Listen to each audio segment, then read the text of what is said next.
So for random sampling part 2, we will be focusing on using random numbers to do the computation. For example, if you want to compute the area of a circle or to compute the area of a complicated shape, no? So normally we use random numbers to do this, yeah.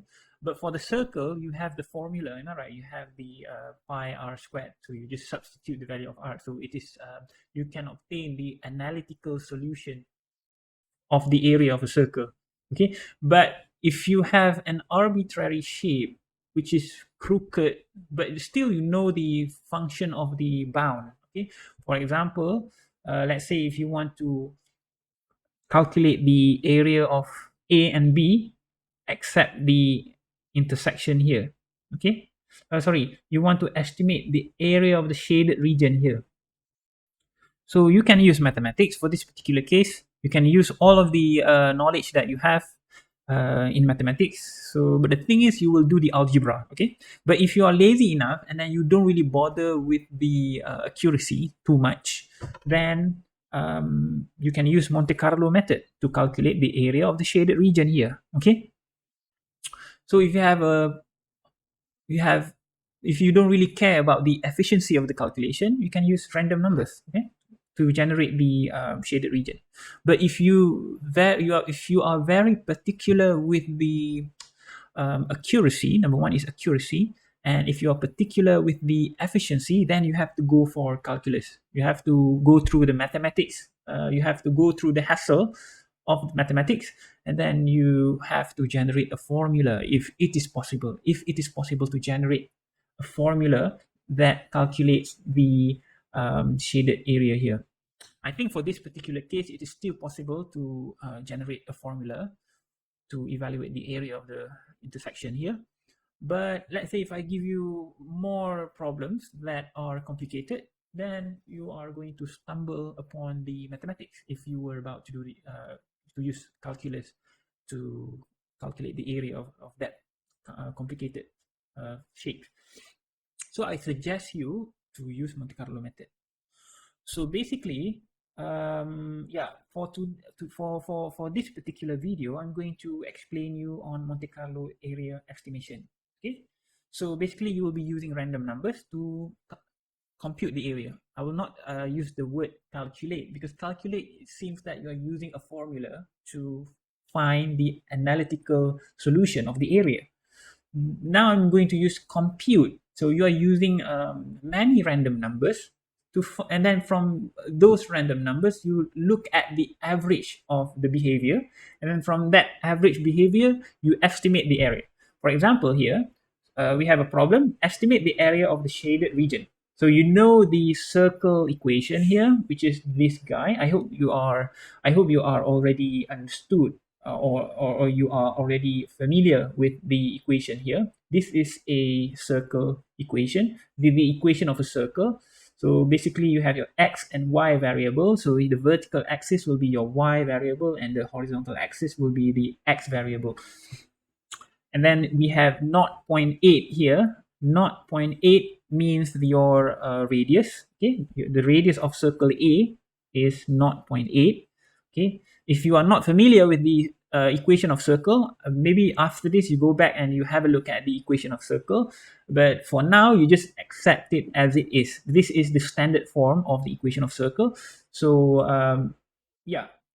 so we have the position of the circle A. This is the x position and this is the y position. So here we have 1. So I need you to not focusing on the negative sign here, because that is the nature of that equation of circle. So it needs to use the negative sign. So for here you have 1. So basically the circle is located at 1 along the x-axis over here.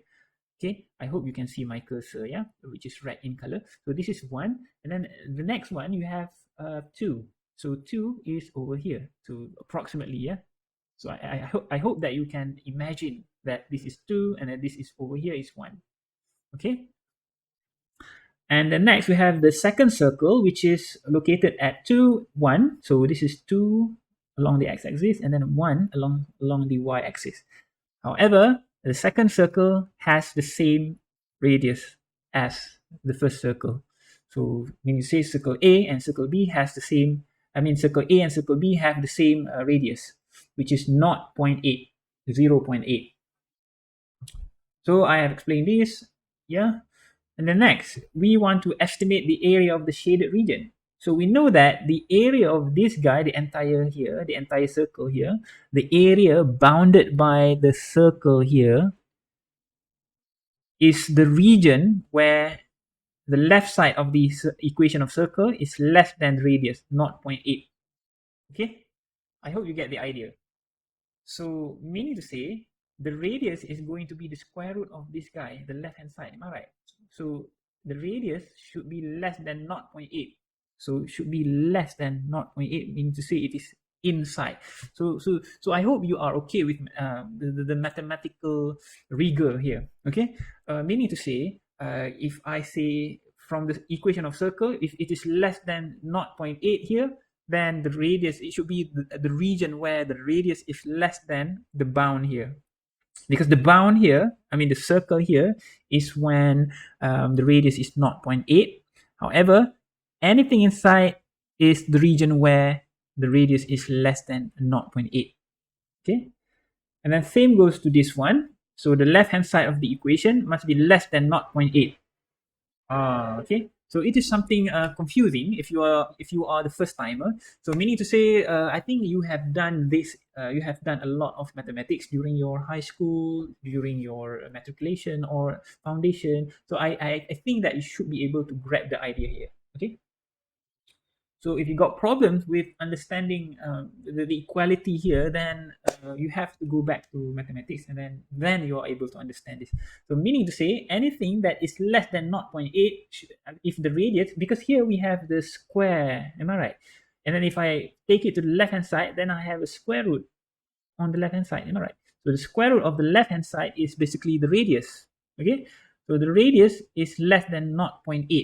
So it is basically the region where region that is inside the circle here. Okay. And then if you want to use random numbers to generate to compute the area of the intersection, so first things first, you have to generate the random numbers. Okay, you have to generate the random numbers. In order to generate the random numbers, you have to specify the domain. Okay, the domain of the area. Okay, for example, here I chose 0 as my lower bound, and then I chose 3 as my upper bound for the y variable.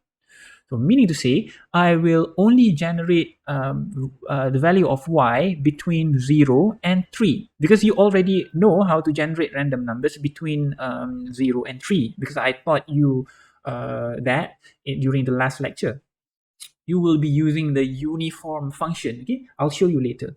And then next, same goes to the x-axis or the x variable. I'll be using, I'll be generating random numbers between 0 and 3.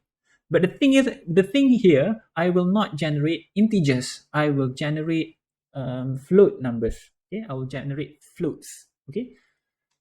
So and then from there, I will generate a pair of x and y, and then I generate these. And then I repeat the same procedure, generating many pairs of x and y, and then I do this many times. So meaning to say, I will generate many points within the square here, the square region here, which is my domain. Generate random numbers here, here, here, here, here. I generate random points, sorry, yeah, not random numbers. So I generate x and y randomly, because x is between the random numbers that I've generated for x is between 0 and 3. So it will be between 0 and 3. And then next, I will generate random numbers between 0 and 3 for y variable. So meaning to say, I keep on generating random numbers between 0 and 3 for y, and between 0 and 3 for x variable. Meaning to say, I am generating many random points within the square bracket here. The square bracket here is represented by the symbol uppercase lambda. This is the uppercase lambda, the inverted V. So here is my domain. So lambda here is my domain, yeah? So I generate many random numbers between the points, okay? and then I check, okay, and then I check whether the generated points fall within the circle A and B. Okay, and then I need to do some sort of conditional checking. So we'll be using the conditional statements to check whether the point falls within the circle. So the area of the intersection, so A intersect with B, I hope you can see this here, is given by the number of points in the shaded area. So this is my shaded area, yeah? Shaded area.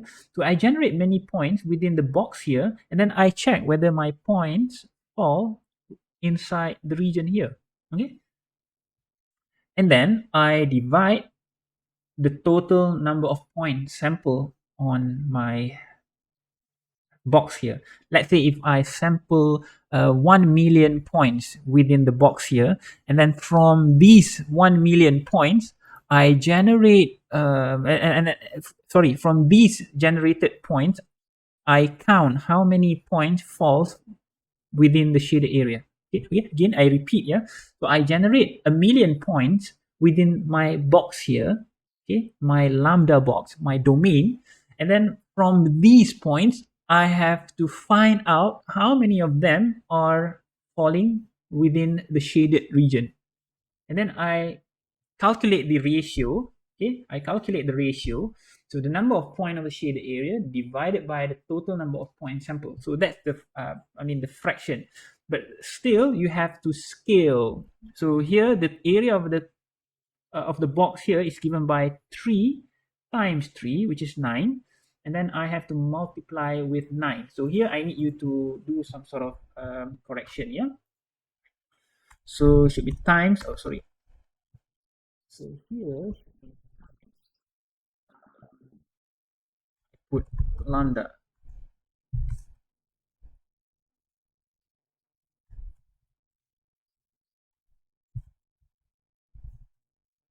Okay, so let's say lambda is the area of the square here.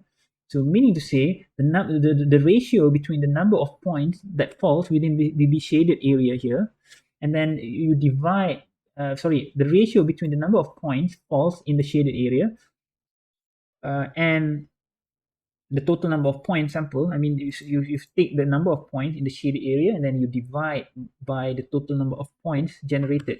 So you have generated 1 million random points, for example, then the denominator will be 1 million. So you count how many of these 1 million points that fall within the shaded region here, and then you divide with the total number of points sample. So that will be your fraction, okay, the fraction, and then you have to scale your fraction with the area of the box here. You have to multiply with the area of the box here. Okay, so basically that's the idea. So here, for any point x, y in A intersect B, when you see any points within the shaded region, so this is the mathematical expression, so, the mathematical language of saying that. So basically here is a statement saying that for any points that falls within the shaded region here, then the conditions here and here needs to be satisfied.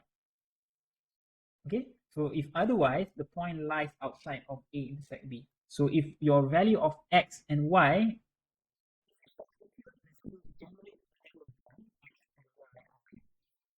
and then you substitute the value of x and y over here, and then you check whether the left hand side is less than 0.8 squared. If it does, then meaning to say that point is inside circle A. If and then you do another checking, so you take the value of x and y that you have generated before, you substitute into the second expression here, the second conditional, the second inequality here, substitute into the x here and y, and then you check whether it is less than 0.8. So for the case here, for example, if the generated point satisfies the two inequalities here, meaning to say it is within A intersect B. So it is within the shaded region. So this is direct here. So I hope you are able to get the idea here. So this is the code, yeah. So this is the code. So here, let's say I am generating 1,000,000 points. So and then I reset the counter n inside, which is equal to 0, because I am yet to begin the computation. So I initialize the score to 0, because n underscore inside here will store the number of points that falls within the intersect region, within the region of intersection. So here is the region of intersection here. I hope you can see this. And then next, of course, I have to set my seed value, and then I repeat generating the numbers for 1,000,000 times. So I'm using the for loop, and then within each repetition, so during each repetition inside my loop, I generate a random x. I'm using the function here, uniform, between 0 and 3, and then I generate my y, which is a uniform. I'm using a uniform function between 0 and 3. So I have explained to you in my last lecture the meaning of uniform. If you are still not able to understand it, then you have to go back to the previous videos. Okay, and then if you are still having problems with understanding that, then you can ask me. Okay, so now here I am generating a pair of x and y, and then next I substitute my generated value of x and y into the equations earlier that I've mentioned to you, the two inequalities here, and then I check whether it is less than 0.8 to the power of 2. If yes, then I score. Okay, meaning to say if it is within the shaded region, then I increment the value of n inside here, because n inside holds the number of points that fall within the intersection region. So I increase the value of n inside. So here I print out the area is given by n inside divided by n sample, and then don't forget I made a mistake here. You have to multiply, you have to scale the fraction. Yeah, you have to scale with the area of lambda. So here the area of lambda is 3 by 3.